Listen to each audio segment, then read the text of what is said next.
Bonk.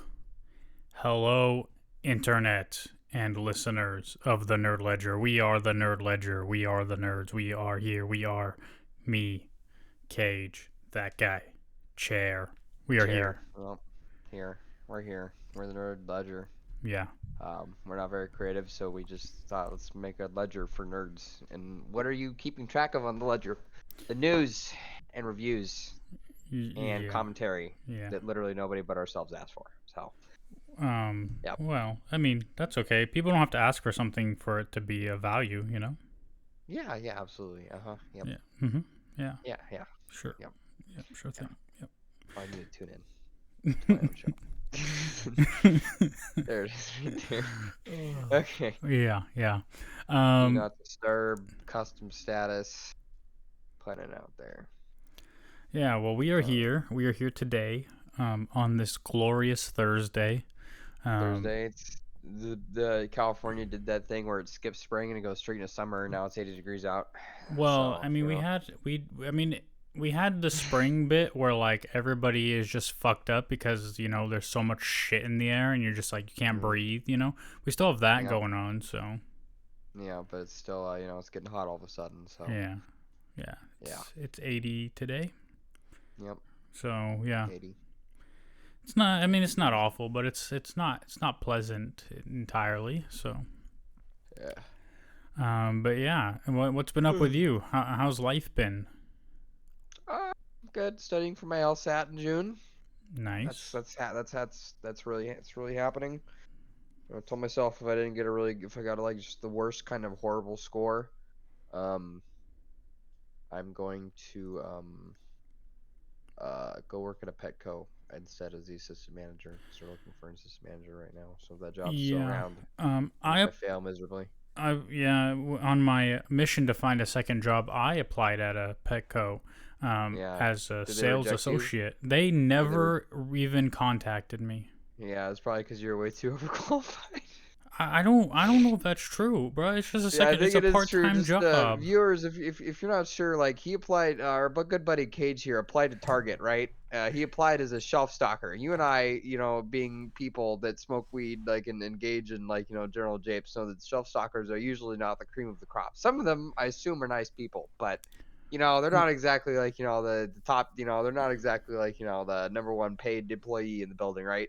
And this dude, like, he lists his 4.0 GPA. He lists I didn't probably list all any his of that. I didn't list his, any his of that. doctorate. He No, puts I all don't the have a doctorate. associations. He was a volunteer at a fucking kitten shelter. He Yeah, I know. talked about that time he Nope. rescued 40 kittens from a burning building. Nope. He, Didn't do he, that. he was on the he was on the interview talking about how amazing and great of an employee he would be. No, didn't do Yeah, that. But and I then did. I and then did. it, he did also list his work history, which probably mentions something that is like, yeah, this guy's a corporate spy. He's trying to come in here and steal our Okay, targets. Or listen. I did talk about projects I worked on at a high level in a company in my interview, yeah, which is probably not great as yeah. someone like they're like, "Oh, Who wants to shall we stock sell? Yeah, hire this guy with some like who's high literally gonna level do? retail experience or should we hire this guy straight out of high school This who just needs a this job?" teenager who just needs a job. Yeah, they're Right. probably gonna go for the guy with the teenager who isn't gonna immediately start trying to break down like, okay, guys, like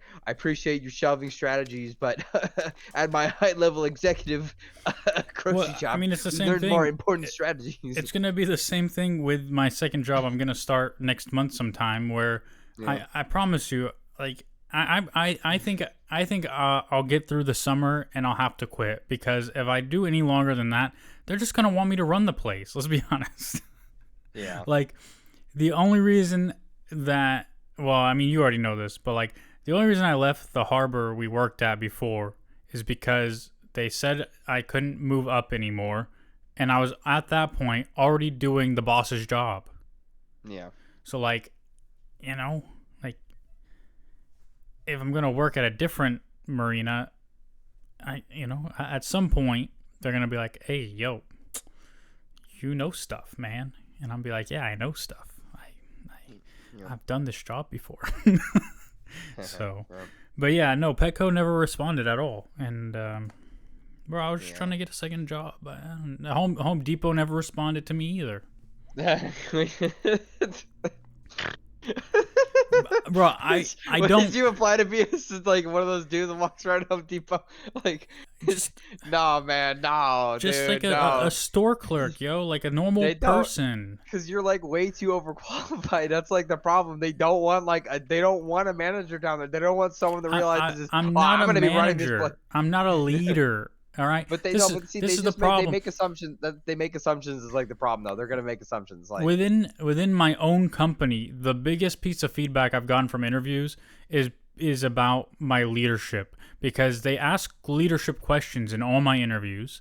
They always say, why would your okay, listen, I don't want to slate my workplace, but I was in an interview and they asked me straight up, if we asked your peers about your leadership style, what would they say?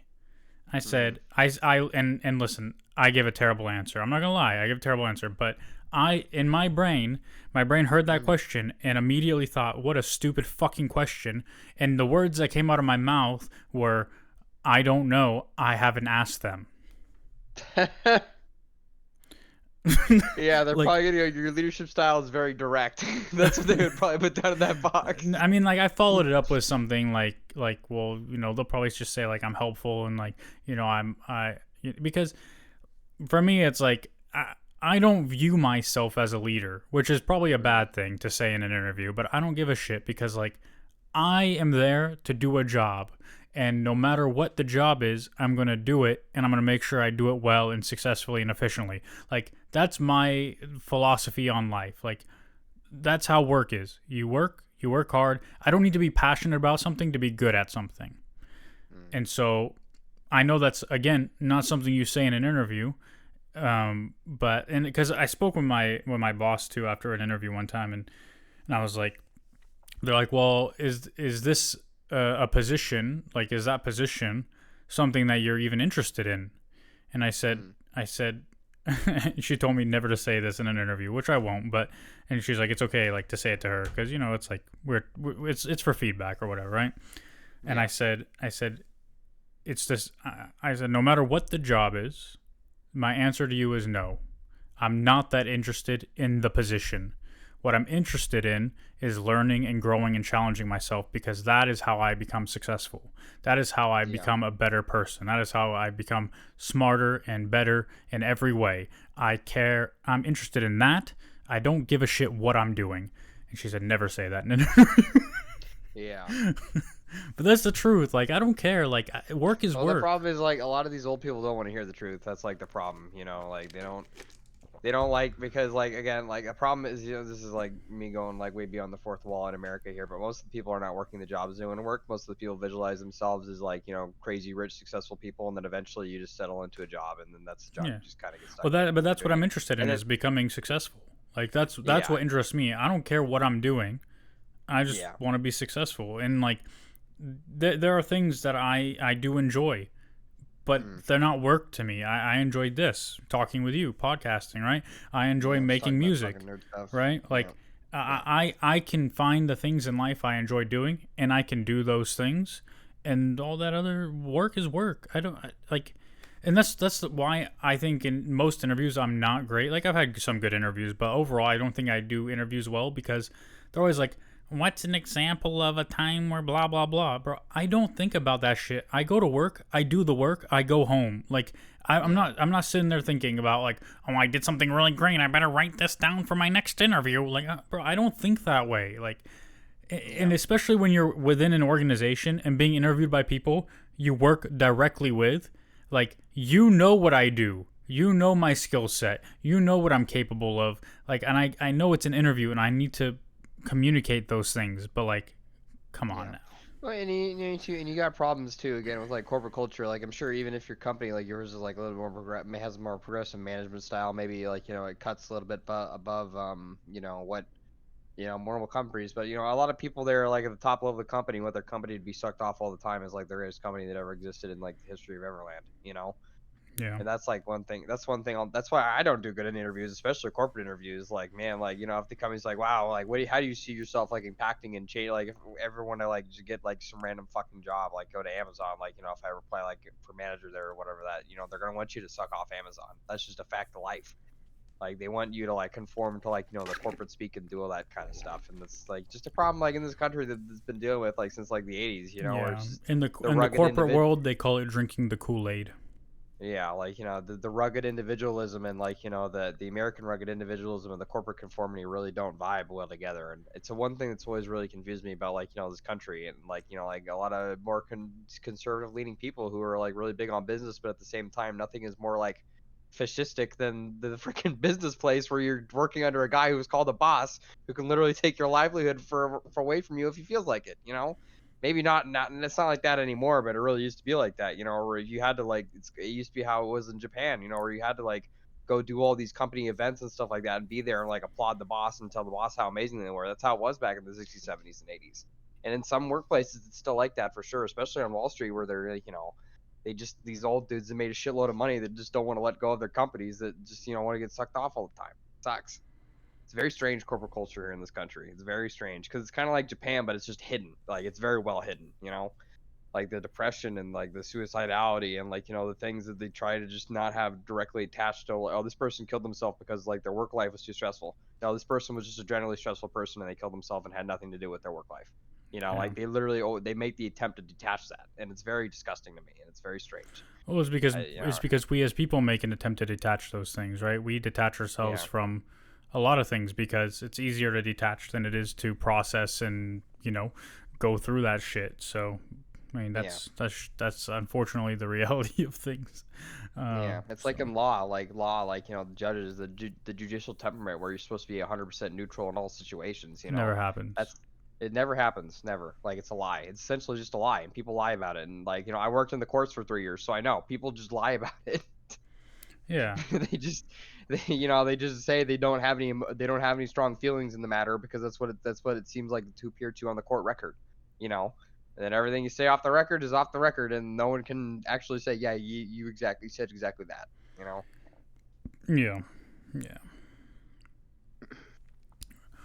Anyway, Yeah, that was a tangent, but you know what's funny is my wife started going to the gym with me. Like she's been going for like well not she hasn't been going with me as much. Like she'll go on her own now more, but mm, she started. It's been like just over a month, and like she's been doing well. And then last Friday she went to the gym with her friend, and it was like at night, and like they went to like the gym close here, and like I don't know. They're like mad because like there's a bunch of like young people in there just like doing dances and TikToks and taking pictures and like being obnoxious and annoying. And apparently the mm, gym didn't do anything about it.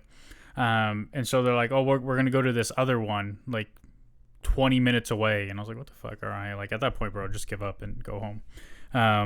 But they didn't, and so they went there.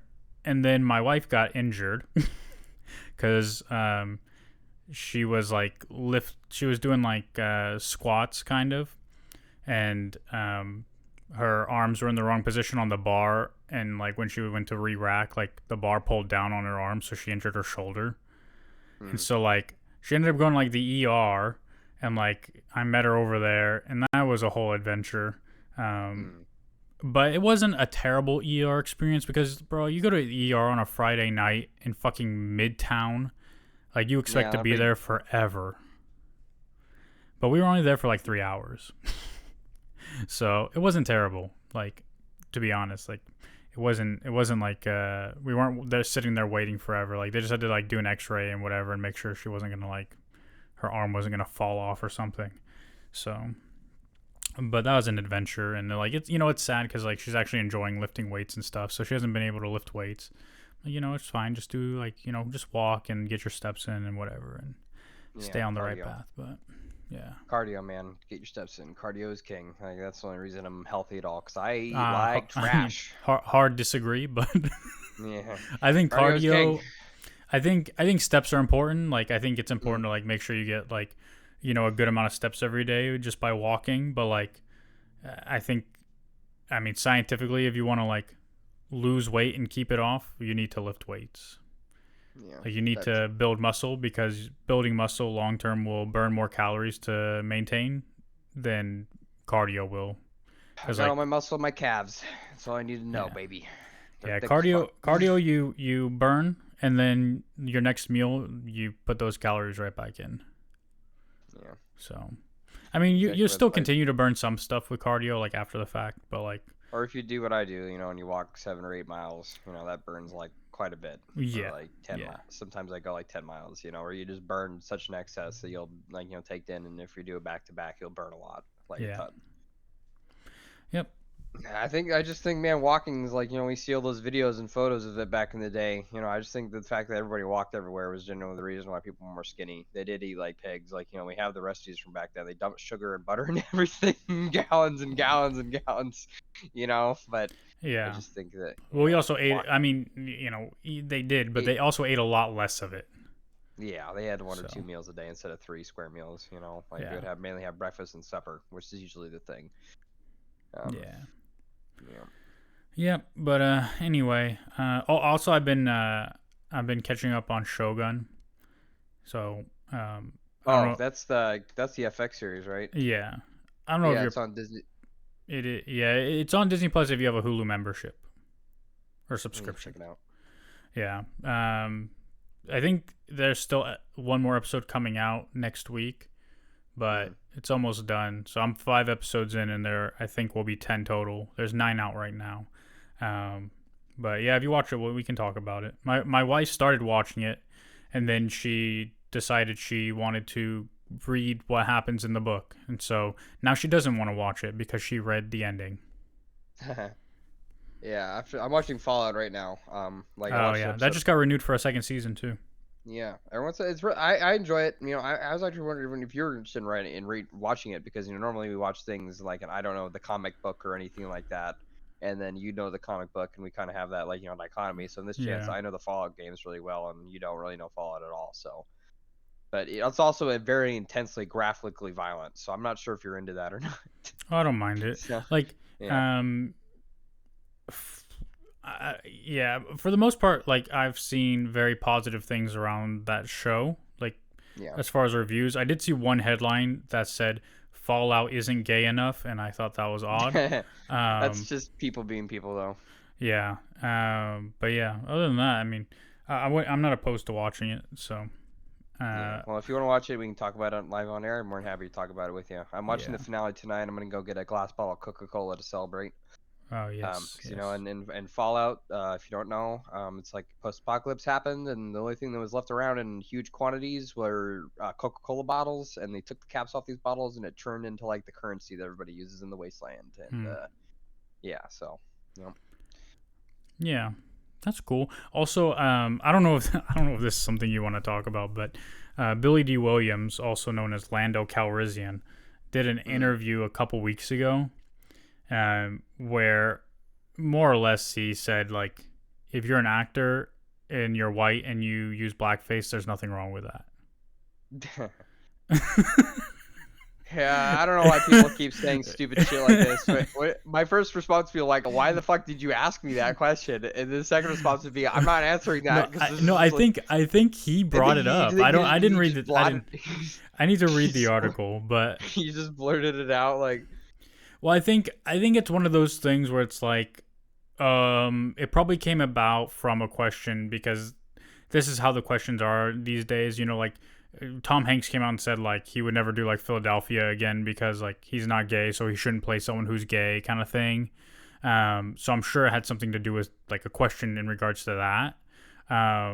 But like I agree with Billy D. Williams when he said like you're an actor, like you're acting, you don't like you can play an astronaut without being an astronaut, kind of thing, right? Like there's nothing wrong with that. And I think the other half of that is like the history of blackface and like the context around blackface and all that makes blackface really bad.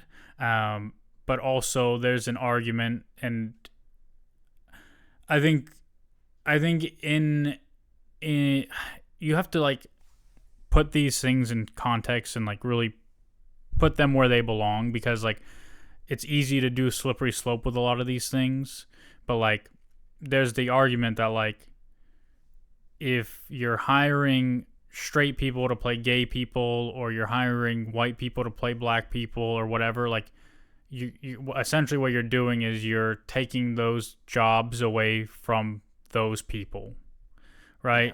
Like, why not hire a gay actor to play a gay character? And my response typically to those things is like, if there's a gay actor who auditioned for the role and was the best choice, then yeah, of course, right? It's just like most things with like equal opportunity employment and stuff is like, usually the most qualified person should get the role no matter what.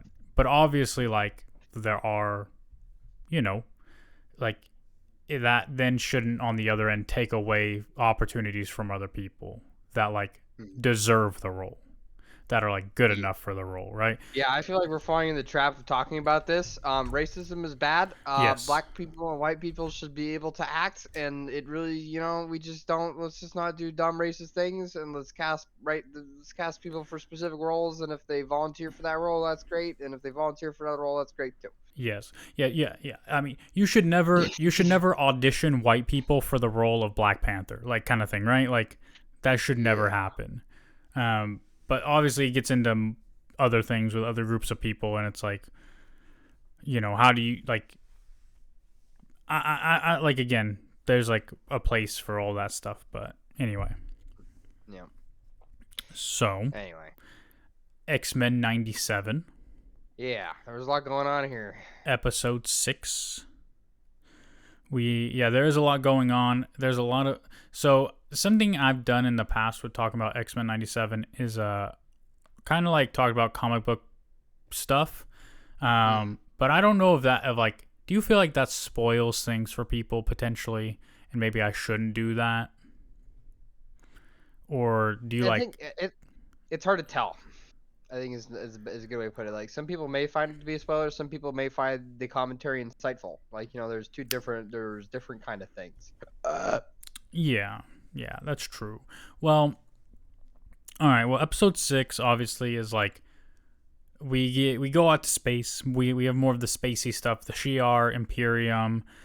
We get a lot of references to things from the original X-Men animated series that people might not be familiar with, including D'Ken and the M'Kraan crystal.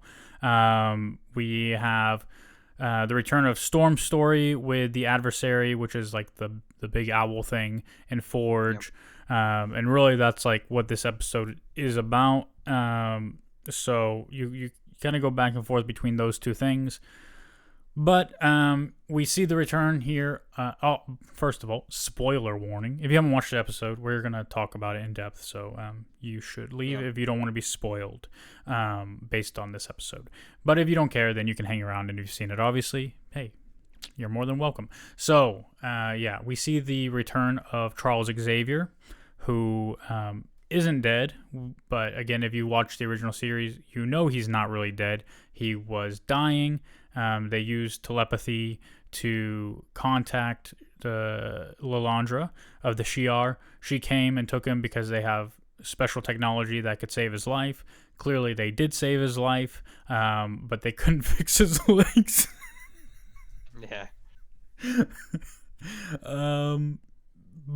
But yeah. So Charles is here. He's engaged to Lilandra. And they're going to be married, but that doesn't sit too well with everybody in the Shi'ar Imperium, including Lilandra's sister, Deathbird. And we see her, like, we see Gladiator. Of course, Gladiator's back. Gladiator's insane. I love Gladiator. He's very powerful. But one of the other members of the Guard is a guy who kind of looks like Shang-Chi a little bit. I don't know if you noticed him, but he's like wearing like a red suit and like his fists glow. You know what I'm talking about? Kinda. Like, after thinking back about it now, like, man, there was a lot going on in that episode. Like, there's so many side characters and everything like that. Like, it was hard to keep up. Like, I was just there to genuinely enjoy it because, like, it was cool seeing Professor X being like this space emperor guy in like this fucking power suit. Like, and there's some other funny things that happen in that episode that are pretty funny. Bro, Deathbird is unhinged. She is crazed. Yeah. She's like the ghetto Milky Way shit. Like, bro.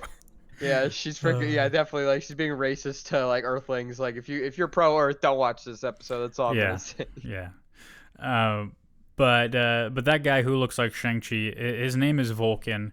Mm. And this is like expert level foreshadowing potentially. We don't know if they're actually gonna do anything with Vulcan, but Vulcan is a pretty important character in probably like the last 20 years of comics. Mm. Um, he again, I don't know if this will spoil anything for the future, but his name is Gabriel Summers. He is the third brother, the third Summers brother. So there's Scott, who's Cyclops. There's Havoc. Who was he in this episode? I don't remember. He might have been in this episode. And then there's Gabriel. But Gabriel was born after so much weird history. So Corsair Yeah, is there's tons of history here, guys. Like it's one thing I gotta like remember again. Like I was so lost. Like, hey, it's X and Y, and his partner is ZZ, and XY is sons of ZZ, and Z is Super Z. And you're just like, what the fuck is going on? And the professor's like, you're all racist. It's just, and then the yeah. emperor's. So but just talking this episode along, like so basically, like this lady's sister doesn't like humans, and she's like some dumb sapien. Like he literally calls him basically like he keeps calling him a dumb monkey, like a sapien. Like and it's really funny. It's like we're gonna be some Yeah, genetic sapien backwash. she Like says simian. Yeah. Which is yeah, like the same yeah, thing. yeah, Yeah, like the same thing. It's just really fucking funny. yeah. Um, it's a lot. Yeah, Deathbird actually in comics ends up marrying Vulcan at some point. Vulcan tries to take over the Shi'ar Empire at some point. Mm. And he's not a good guy. I'll just say that he's not really a good guy. He's very angry. Yeah, as you can tell by her the empress being like, "Hey, she's crazier than my brother, and my brother's fucking crazy." It Yeah, would be yeah, worse yeah, than yeah, my yeah. brother. Isn't that what she said? Yeah. So Deken was her brother who in the original series he tried to become the ruler of the Shi'ar Imperium.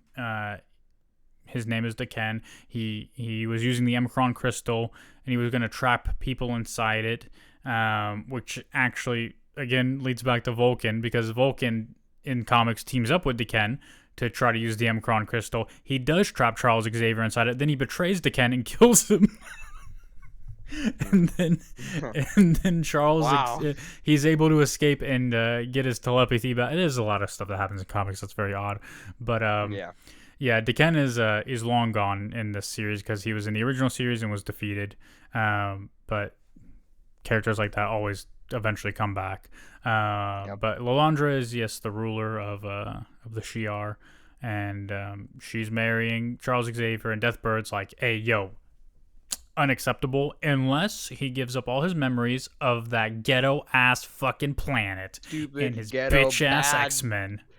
dumb, dingy, stupid, stinky Earthlings. He needs to get Yeah, rid of and all of then them, or else he's a traitor. they say oh, like you're not just a human, you're like a subhuman because you're a mutant.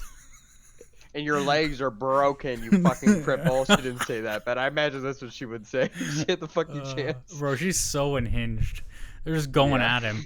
And then, Yeah. he was like, all right, fine. I love Lalandra, so I'll do it.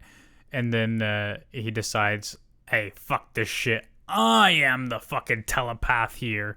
I run this shit. And then yeah, he does this thing, and he's like, look how smart I am, look how cool I am, you know, and then he sees dead Gambit, and he's now more aware of all the things going on Earth, and so now he wants to go home. He wants to go home, guys. He wants to go home. So Yep. that's his part of the story. But then we have the Storm and Forge part of the There, story. it's funny because like again, it's just he drags all these super powerful Empire Council people into like his mind space where he's like teaching them things, and he's like, "Hey guys, racism is bad." You know, like just all this really dumb, really it again Saturday morning cartoon. It is really pretty funny.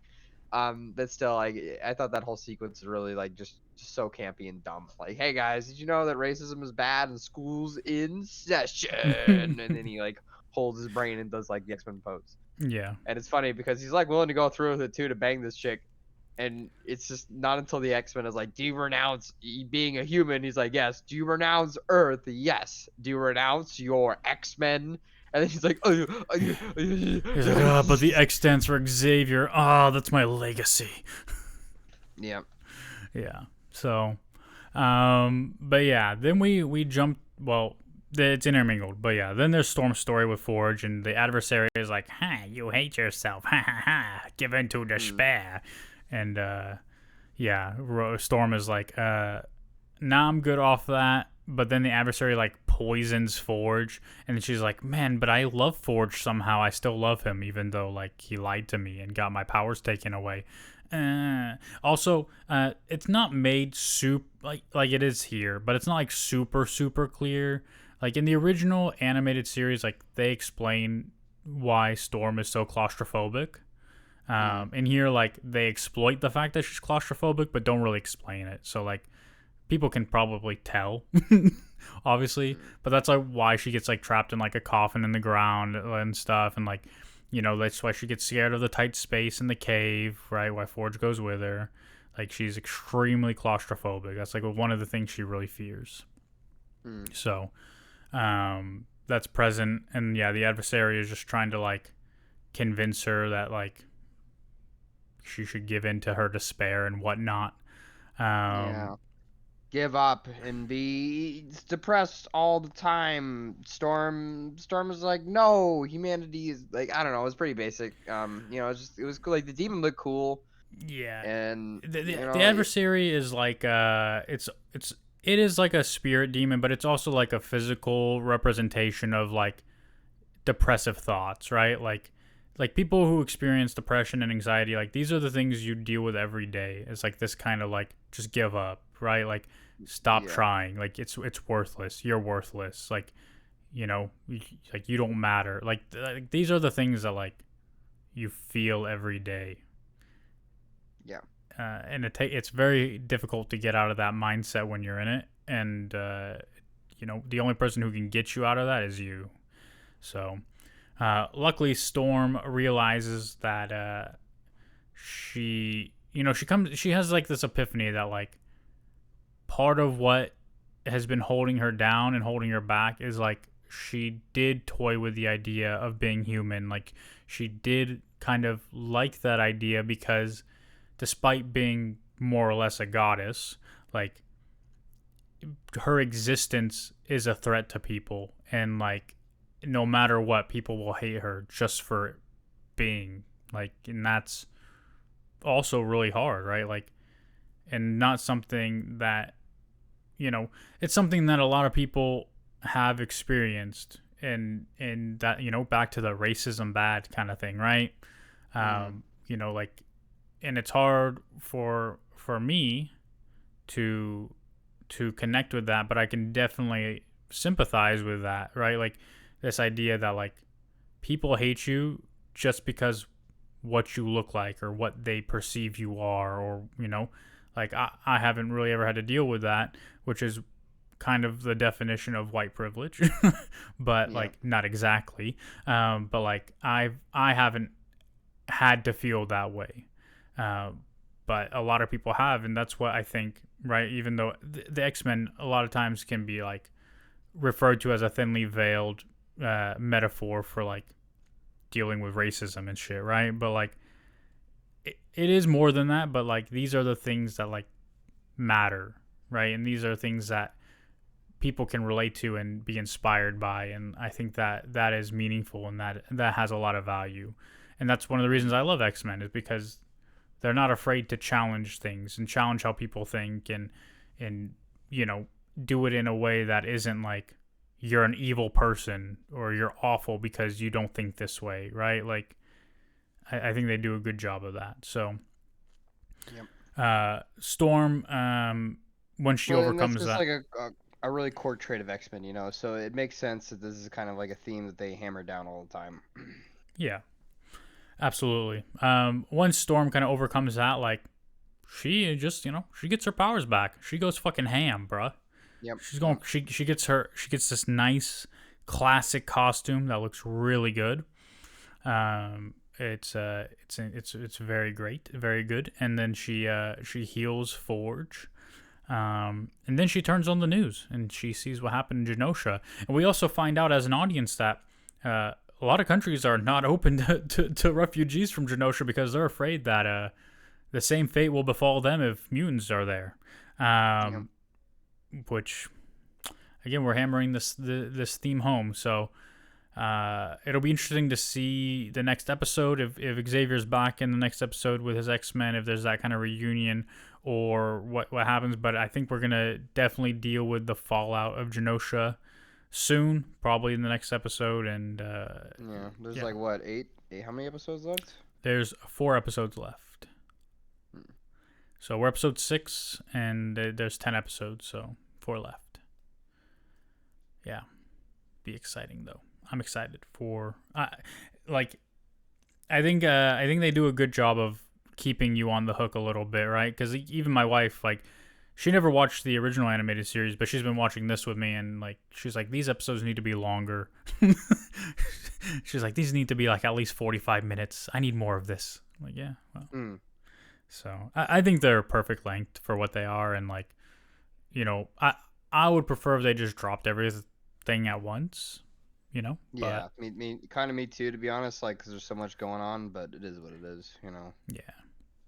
Can't get it all. You can't get it all. But yeah, that's that episode. Another, so to overall, me, really so good far, episode. Yeah, so far, so good on everything, with, as far as, like, the freaking, X-Men 95, and, like, me, as someone who never watched the series, doesn't know X-Men at all, like, I really enjoyed myself, so. Yeah, and that's the beauty of this show too, is like there are so many little Easter eggs in there for people who read a lot of comics or have read a lot of X-Men. But like if you haven't, like, you don't lose anything, right? Like you're not like lost because you don't know who Vulcan is, Yeah. Like you're just like, oh, who's that guy? He's cool, I guess. Excuse me. But yeah, so very good. Then we have the Bad Batch, season 3, episode 13. I feel like stuff is starting to happen, at least. Like it was kind of an interesting episode. We're getting set up for the finale for sure. Yeah. Obviously the Commandos are going to do their big heist of the facility, and they're going to get Omega and the kids out, or something dramatic's going to happen. Maybe it'll be kind of a sad ending where, like, maybe all the Bad Batch dies getting Omega out. I just don't know. It'll come to a head, like, somehow, because like, right, like, again, spoilers, you haven't watched it, but like, we know Omega's planning to escape and bring the kids with her through the vents or whatever.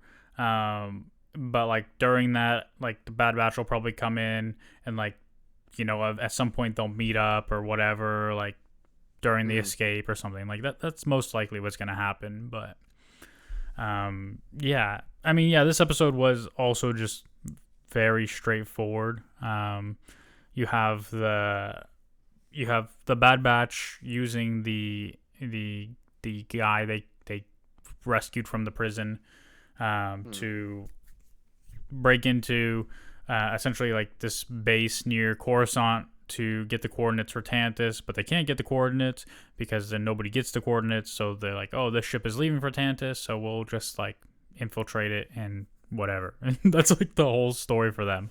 And then you have Omega's story where now, like, she's talking to the other kids. She met Ava, and like she's like, I like your doll. And then Emery is like, doing her thing. She's the one in charge. But you have like other people who work there in the vault who are like not on board. Like they're more suspicious. They don't trust Emery. They love harvesting blood from children. Yeah, they just love stealing blood from children. They just love stealing blood from children and experimenting on children so much. And they just enjoy it, and they're just like, wow, I'm doing such good work here. Yeah, the Empire will reward me for my exactly terrorism. But yeah, and so Omega, obviously she's very clever and she's always looking for opportunities to like do shit. So like, she ends up like stealing a little tool that she's gonna use to help him escape. She's getting like information from the other kids, and everybody's all these adults that are like experimenting on the kids are like, we don't want them talking to each other. We don't like this. Like, what the fuck is wrong with you, bro? Like, they're kids, you know. But yeah, they're like, we gotta harvest their blood. Yeah. So then Omega like starts like somehow the walls here are made of Tetris tiles or some shit, because like you remove one tile and then they all just start crumbling somehow, but like Omega can put them back together like incredibly I don't fucking know what's going on there, but she's hella smart. Yeah, she's a fucking genius. So yeah. I enjoyed the episode. Oh, Adversary, my favorite voice acting in the series so far, says TV. Yes. The thing about the Adversary that I quite liked is the voice. I don't know if it's the same voice actor, but it sounds very similar to Storm. And like that gives you more of this impression of like these are like the evil thoughts within her mind kind of thing. And that's why I think the Adversary's voice acting was very good, as well as because it sounds like Storm to me, like a demented version of Storm, which is like her thoughts telling her like you're worthless, give up, kind of thing. So, and the Adversary is a very interesting character in comics. Again, when Forge is apologizing, she's like, "It's not your fault." Like, it kind of is if it's comics version, because like the Adversary kind of exists also because of Forge. So, yeah. Anyway, back to the Bad Batch. There's a lot going on here. Yeah, there's a lot going on here. Yeah, but the Bad Batch, when you say there's a lot going on here, you don't mean about the Bad Batch, because there's not a whole lot going on. Yeah. But it was an enjoyable episode. I liked it quite a bit. So yeah, but yeah, it's just, again, Omega tries to break out. She puts all those panels back together. Like she steals. Like I think that doctor is gonna start slipping her tools and stuff like that because she knows Omega can escape. I think Nala's saying the doctor probably gonna get gunned down. I don't know. I feel like a lot of people are gonna get gunned down in the ending because, again, like we got the last season of Clone Wars was pretty intense. Like I don't know why this would not be intense too. And yeah. I mean, you got to do something, right? Like there has to be like some conclusion for the Bad Batch. Like they can't just like get away. You know what I mean? Like yeah. I don't like the thing is like because of the time period, you don't see a happy ending. It's kind of like when they did Rogue One and like they announced like it's going to be like this cast of characters that are relatively unknown. Okay, well, how do you do that? And like that's why even like way before I saw the movie, my prediction was everyone's going to die. Cuz they have to. They like more or less they have to die. So, like, I wasn't surprised at all when they did die. I think they still did it well, but I wasn't, like, and I think it's the same thing here. Maybe they'll pussy out and not actually kill everyone, but, like, you gotta do something. You gotta make it believable that, like, these characters wouldn't just show up again somehow in the rebellion or whatever. Like, they never show up in anything else, like in Rebels or whatever. Like, obviously they're not in the original trilogy because they were an afterthought from the original trilogy. Like, something has to become of them. That has to be believable. So yeah. Yep. That's what we can do now is wait and see what they do and what creative ways that they rip out our freaking our heartstrings. Yeah. Yeah, I mean, and again, we have 2 or 3 episodes left. I don't even know, something like that. We still don't know the fate of Tick. We have no inclination. I think he's dead, bro. Yeah, I think so too. But so many people think he's not dead for some reason. So those people are wrong. Okay. They're gonna be disappointed unless Tech shows up in the last minute, and I will not be happy about that because like they didn't set up that at all. They set that up at all. So Tick. Yeah. Yeah. Yeah. Like, there's not much else to talk about because, again, like, they're just setting up for the last episode. Like, we've already introduced everything we know. Like, they want Omega's blood. They want all those kids' bloods because they're force sensitive, and they need high midichlorian count blood, most likely for cloning the Emperor. And the Omega is gonna come up with some creative way to escape, and she's gonna team up with the kids to do it at the same time that the Bad Batch is breaking into the facility. And then they're gonna probably Omega. I'd say foresee that Omega is definitely going to escape. I think that a lot of people are gonna die along the way. That's what I think. Do you think Omega will die along the way? I don't think Omega's going to die, but I think that she'll escape with the kids, and then on the ship. I think she'll get the kids out, but she won't make it out. You don't think so? Okay. Well, I hope so. Yeah. Not that I want to see Omega die, but something's gotta happen to Omega too. I understand. Yeah, she's got to get injured in some way or something like that. Yeah, I mean, again, she's not gonna show up again, right? So what's the point? Yeah. Unless they kill her off in Tales of the Empire or something when they release that, but yep. I don't know. They got to do something. They can't do nothing. That's what I'm saying. They can't just be oh, and they lived happily ever after and never got involved in the Empire's affairs again. Exactly. Oh, okay, dude. Yeah. Well, for me, it's she's fighting off in some other corner of the universe. That's yeah. Omega, the most we need to do something character there is. The most we can't just do nothing character there is. She's just gonna be chill somewhere in the universe, not fighting in the rebellion, not giving a shit. Come on, that doesn't happen. Bruh. You never know. Well, we know Rex and Wolf and whatever, they're in Rebels, but they're on some random planet communicating with Ahsoka through fucking signals and shit. They're if the Bad Batch were involved, they would have been involved there. Yeah. Right? Because they are semi-involved with Rex's team. They don't work directly with him. I mean, Echo, not Echo. Is it? What the fuck? It is Echo. Yeah, the guy with the guy. He works with Rex, but he also shows up with the Bad Batch and shit. Come on. Yeah. So, yeah. Anyway, I think that's everything. It's a good episode. I enjoyed it, but we'll see where the series goes and all that stuff. And appreciate everybody who's tuning in, everybody who listens. You can rate, review, subscribe, leave a like if you're watching on some platform with likes, and do all those things. Much love, much appreciated. We'll see you next time. Bye bye.